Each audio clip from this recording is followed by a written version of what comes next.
She informed me more aquaba ever too much GH also one himself too much GH so no in some able to ACC ever yemaimu near able to equaso or my Ghana any reasimo after no and a boa no never so more now also one near airquaso the sign internet and then first time our Rebecca and Sir away channel is what I make I say as I say or subscribing now me a notification bell because I don't pay any more when I say see a video be away channel is what Monsu benya bie ni wo huni akoso e wo yememu eni wiase mu afa na nyina me de wo ko eye indensem a obi ene ne de ode na fifi mu nsamsam no an ekokopie ma me gifty adoye na wawie emu se mbeka ya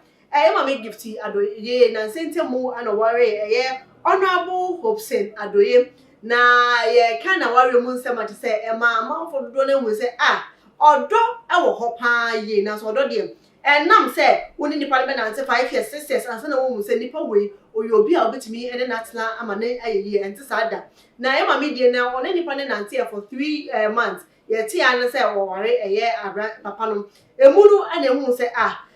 ori etwe no kra say na o trese ni age e wa ware mu ene wo kaka na ma obi a ti say say odo kroje odo true love hopa na true love de die enye obi ane na 10 years asem and enye obi ane ne begina so obehu nipa na within the shortest possible time obehu say there is a chemistry between the two of you metimi ade atena say amana ayeye na mo wonim ye nkrofo mo wo oman mo to say Ghana fo bi ni mo ho a omaye omo hu inquisitive bi no hwehwemu obi wo ho ohun se woni age ewo wawie mu anampo se enyema ekoyi amawa wo se no oye hwehwemu opese ohwehwemu akun se bibi wo ho ente se atochi makakra ewo ho no ate se enkoyi no de abetu dua na se ode aye enimguase ama wan kasa na me no kase obi de sa asem na the same thing aye mame gifty adoye me ne wo kase na nipa nsem obetro ye ni social media platform so ema de those called celebs ababe posti ni Instagram so eni na asem ne de emu adoye papa do fo mama me kwan na me nkinkan enhwemo na ansa na me kan no na me kan mo se jumaku a oso yasem di program bi say ebrewo Ochade Herbal Center ebisa say dey pa ene ye wo how say ye hunamani yare say ye spiritual mu yare huhu mu yare utimi efe ne number na da ye screen so na ode wo how obeso bi wo how nyina ama onya ade a wo how no so oba na kache hono ma obesa so ade akofie biem na kache do ebi ewo dan so ma ba kon so esan so ewo tamale adofo mama me kwan na me nkinkan lady nesemo de beto social media platform no so entremo o say Mami Nebu Gifty Adoye or whatever. She is trying so hard to act like she is okay. Engineer Nebu, the husband can't boast of his own household. He is a chronic cheat. She is not happy bia. They stay in the same house and she won't see the husband for months. She is behaving as if she gets the best man there is. She gets a house from her previous marriage and her husband is perching with her. Their social media life shouldn't put pressure on anyone. She's not happy bia. The husband sleep from hotel to hotels. She's currently dating one of her NPP women who gets money. So he is also tapping from the pocket of the NPP fellas. Like I said, Adolfo, and somebody that say Adolfo pa na bisa say obi awarie semon so die eside enefa nkofo bi hu ate say omo ka say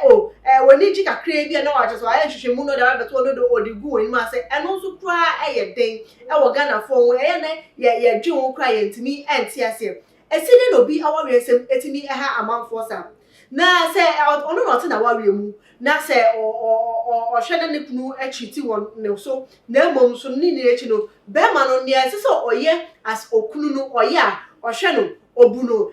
kwala no o hwe o provide ne so provide ema eye efie na so temu dia ene die na efa eye saa nkofo yi hu a omo ehwemu ede ababegu eye nenim asesa eno de fa amanfo eho ben we ene amanfo ensusu ye efa eye caption anampo say nsema nipa yi ede betu eye edwanum emo nyina nso na nkofo foforo nso kasa efa won say yes marriage no is for the better or for the worse so oti awariemu na say you have the worst of the issues but still no o share nyema bi anaso o de nyema etutu nyema bu na won say even with the worst there are things that are much more better, especially when you're not being abused, when you are not being disgraced by the very person you are with. And then you say you need no. Still there are things going on, but still you can still put your hand. And that's open to me though, sir. So I can say, sema yoko to our real mood in nature, but still many edge dear and then say no one can in our radio and as a life in Podi and and the year pair our life move into amount for enjoy or more casasa, FIA mammy gifty our rear echo. Now, other form many men say cinema be same. Papa, honorable hopes in Adoye, your yen or shy a year and papa penny more worry. I will tell our real na o fefa ma e won chen weni na e ya wa san kanye senka ukoye ya nkobi embehu emeka emfa mbe disgrace e ya wo yire nti wo hwe e ya papa no ma na se awari fo nkaka mema no na omu chiti e wo ye omu yire ho a o hwe ne kwan so na etwa kwan ana adofo bi nsem ni na esi no na me sure se mo de madwenche efa nsem no ho ebeso ya comment section mo kama wo any need kwan so why so member we fi so subscribe to your channel no obi a we be notification bell no make say eya na ye say person nkum nya wo hoi enye itu wotimi emfa asam no kwa enhye wo ne say an ntini wato amane eya afoforo na afoforo so ewu ne akoso ewo eya Ghana any wiase mo afa ne nyina me amede enensemi eba me di ene ekuabro ni dese de besan so ehia background